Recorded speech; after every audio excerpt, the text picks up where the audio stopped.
The Panathenaic Stadium glowed like a marble cradle under the crescent moon, its tiered rows breathing memories of hoplite races and Olympic processions. Along the curved track, 21 iron braziers stood on tripods, their flames lifting in synchronized pulses, as if some unseen conductor told them when to flare and when to rest. Tourists believed the torches burned standard propane. Athenians, who had inherited the older stories, the ones whispered in the backs of cafeneria after midnight, knew better. Each brazier held phoenix fire, renewed every 4 years by a priestess line whose genealogy ran back to the Ptolemies. The fuel was oil, yes, but the spark was a feather fallen from the immortal bird at its cyclical death. That feather was capable of healing bone, conjuring marble from dust, and, if mishandled, scorching a city until nothing remained but ash and a chance to begin again. Callista Dracu had grown up hearing those stories in her grandmother's courtyard, feet swinging from an oil drum stool while her sisters braided each other's hair. She'd laughed at them in puberty, dismissed them in adolescence, and then, one winter morning 8 months earlier, found herself kneeling at the stadium's edge, head bowed, praying they were true. Her hamstring had detonated 40 meters into the national championship final. By then, the whispers about performance-enhancing peptides were already swirling around her name.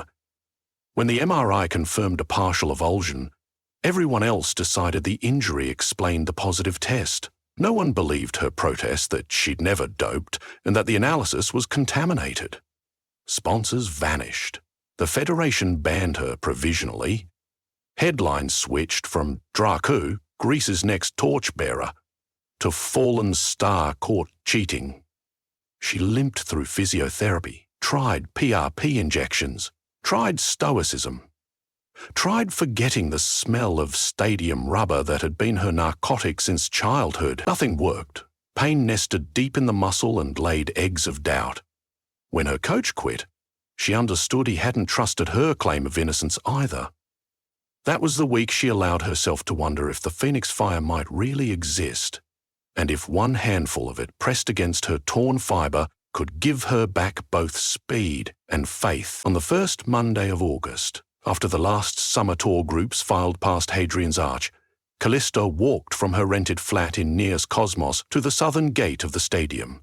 She carried a satchel filled with a salvaged fire blanket, a ceramic canister rated for 1,200 degrees, and a blackened batten she'd drilled open so the canister could slide inside.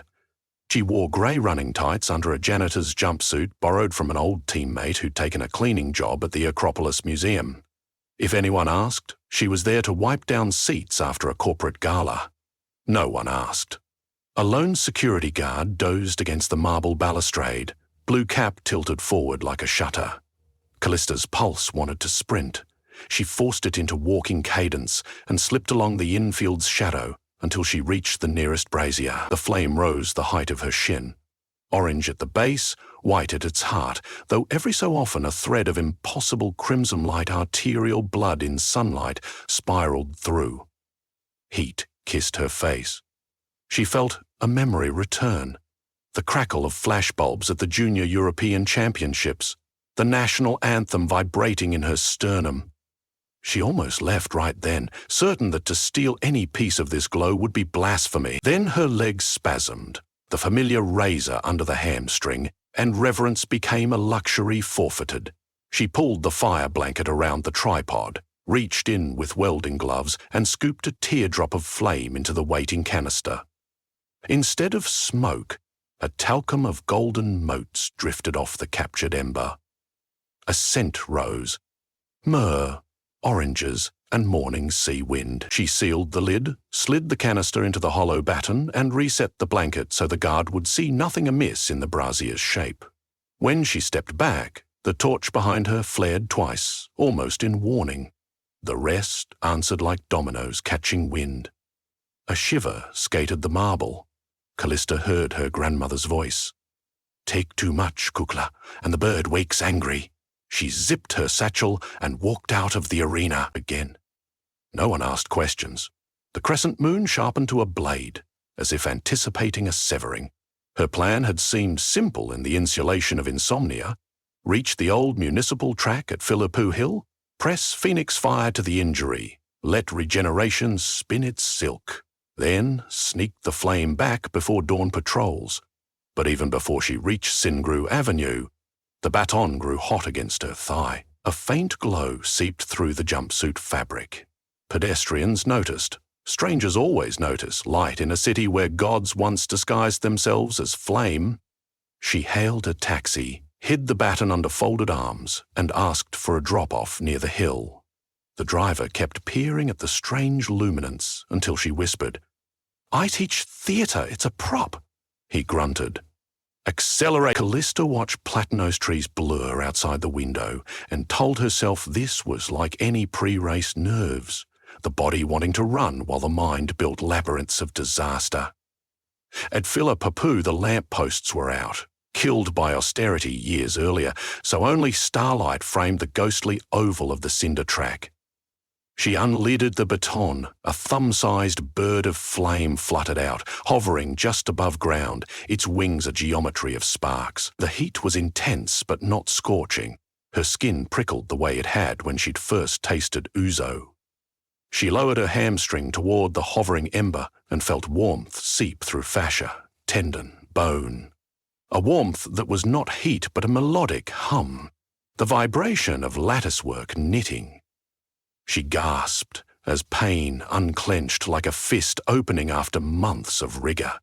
Tears joined the sweat on her cheek. "Persisto it," she whispered, unsure if she spoke to a bird, a myth, or her own desperation. The phoenixling perched on her thigh. Tiny talons of ember left no marks. Instead, where its feet touched, her skin filmed over with a shimmer of nacre, then normalized. Callista flexed the leg, found full extension, bounced into a sprint stance, exploded off the line. No hitch, no tremor. She ran once around the cinder, laughter splashing out of her chest. It felt like resurrection. When she returned to the baton, the ember had doubled in size. Its outline fuzzed and reshaped, as though molting into something less containable. Heat signatures waved above the cinder, and the plantados leaves rustled although there was no wind. Callista hurried to coax the creature back toward the baton, but it drifted upward, following some thermal only it could sense. A feather of living carbon peeled off and landed on the grass, igniting a circle of blue fire that hissed without smoke. She stomped it out with her shoe. The soul melted. A memory surfaced.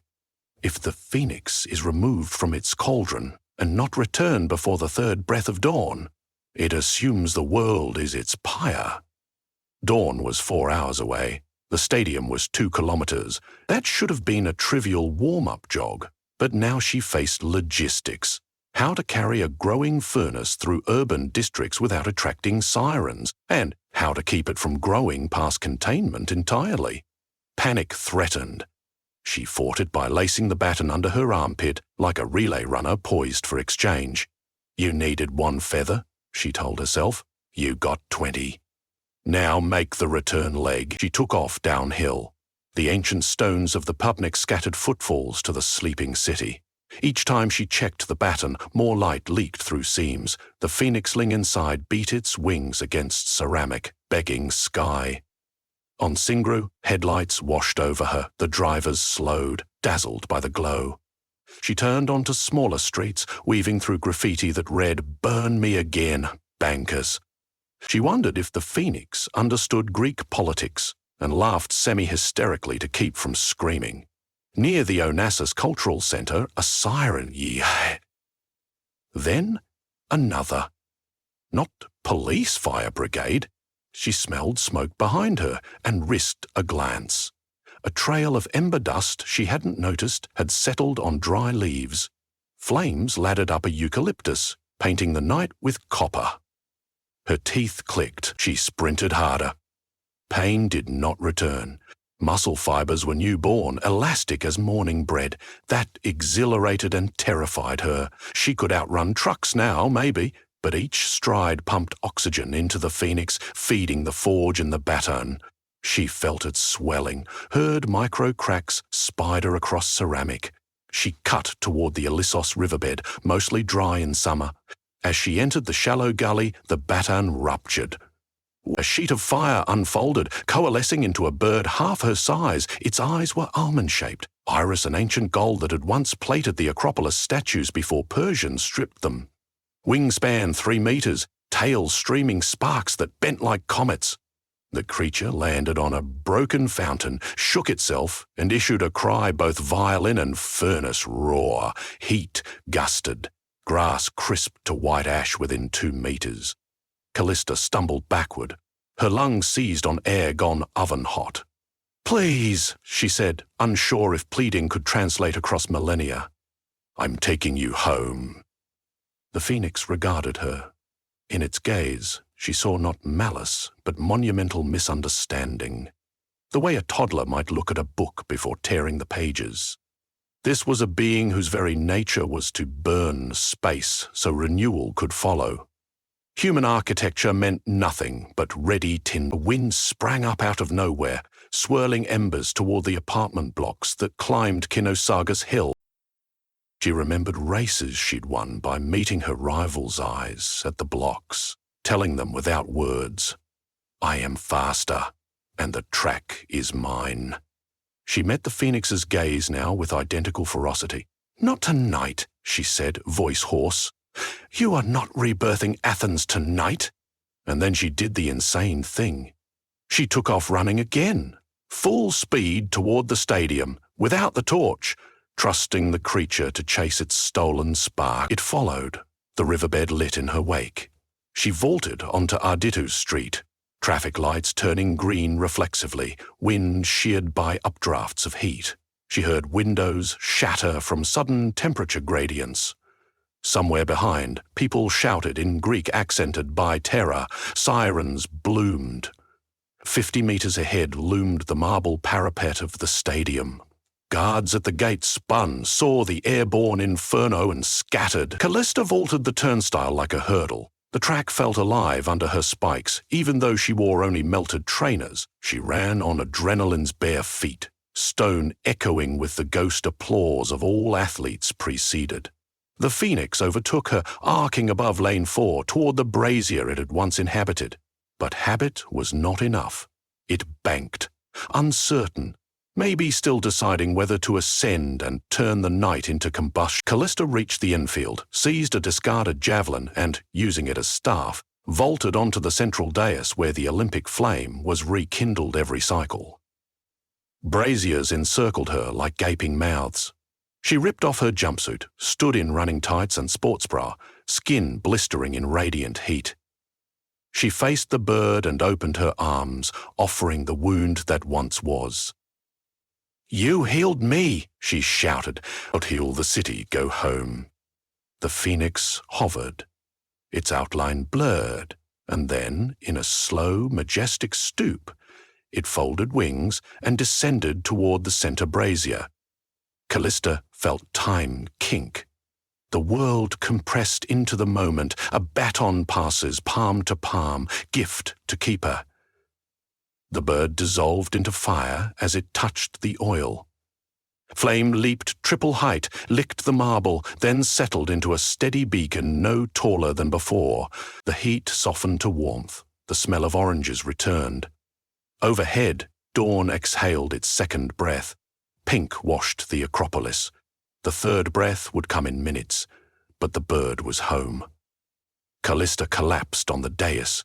Sweat sluiced, sizzling on marble. Her vision tunneled, then cleared to reveal half a dozen firemen and police edging toward her, hoses and guns shaking. She raised a hand. "It's contained," she croaked in Greek. "No water, oil, fire." They hesitated, seeing the peaceful torch. One officer holstered his weapon, approached, clicked cuffs around her wrists. "Arson, theft of cultural property, endangerment," he recited. "Anything you say. I'm innocent," she said, and in that absurd instant, started laughing. Because she'd never had a chance to say it when the doping scandal broke. The laughter turned to sobs of relief or fatigue. She couldn't pass. They marched her outside. Smoke hovered over southern districts from the eucalyptus ignition, but no vast conflagration crowned the skyline. Sirens still cried. Helicopters chopped dawn, chasing phantoms of flame already quelled. At the holding cell below Syntagma Square, an investigator grilled her. She told a version that sounded sane. Reckless stunt with stolen fuel? No mythical bird. The officer nodded, pen recording banalities that fit bureaucratic boxes. Yet when he leaned closer, his nostrils flared. "Why do you smell like citrus?" he asked. "Air freshener," she said. 3 days later, the Hellenic Athletics Federation announced that new evidence had exonerated her in the doping case. A lab technician confessed to sample tampering. The news hit while Callista still wore handcuffs, awaiting arraignment on arson charges. The irony tasted like old wine, both sour and sweet. Her lawyer negotiated bail. As condition, she was barred from approaching any torch within 50 meters. Reporters ambushed her outside the courthouse. One shouted, "Will you race again?" Another, "How did you heal so fast?" She said only, "Running is what I do." At dusk that evening, Callista stood on her balcony, overlooking the city she had almost sacrificed to her own desperation. A column of dusk light shone where the stadium flame burned, tranquil now. She could just make out the torch's occasional flare pulse, no larger than the day it was kindled. But if she stared, sometimes she saw a wing pivot in the heart of it, stretching lazily before folding into rest. She pressed her palm to her thigh. Under skin, the muscle felt young as a foal. Yet she knew she would carry another scar, one composed of memory, not tissue. When the next games came and athletes filed past the sacred torch, she alone would remember that it contained a creature that might one day decide humanity had delayed the next rebirth too long. She wondered if she would warn anyone, or if warnings always became myths until someone desperate ignored them again. But that was a question for another cycle. For now, Callista Dracu tied on new spikes, stepped onto her apartment's hallway tiles and ran sprints, back and forth beneath flickering fluorescent light, listening to her cadence echo living proof that resurrection carried obligations as fierce as fire.